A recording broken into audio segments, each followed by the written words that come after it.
So hi mga katsa, good day po sa ating lahat. This is Sir Mel. Welcome back again to my YouTube channel mga katsa. So ayan, medyo matagal-tagal tayo hindi nakapost ng mga video, no? So for today's video, ayan yung buhok ni nanay. Sobrang kulot.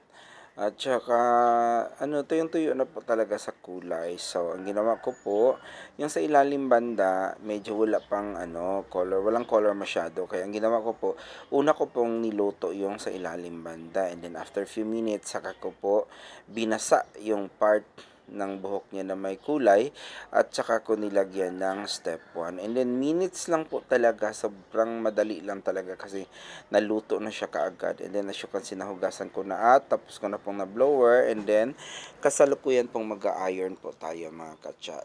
Yan po ang ating proseso sa step 1, no? Ayan, panipis-tipis pa rin ang pag-iron mga katsa, pero nakapokus pa ako sa pag-iron sa pinakapuno ng kanyang buhok. And then yung doon banda sa may dulo or sa pinakababa ng kanyang buhok ay mild lang po yung paghagod ko sa plancha mga katsa.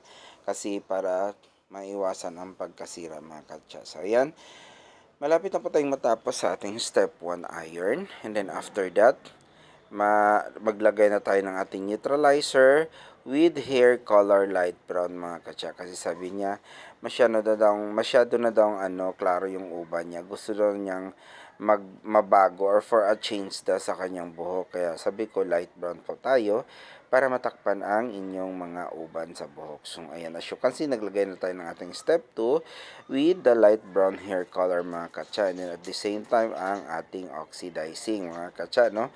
Ang ating oxidizing ay 12% po para hindi po siya masyadong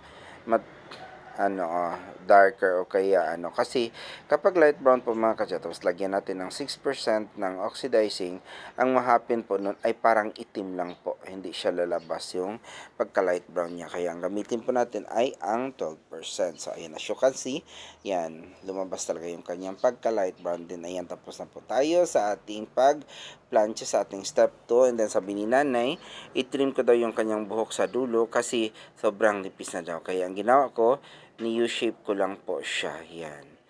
Yan, 'di ba? At saka ang ganda talaga ng ating gamot mga katsa, wala pong bahid ng pagka-damage. So thank you so much. Bye-bye. Yan.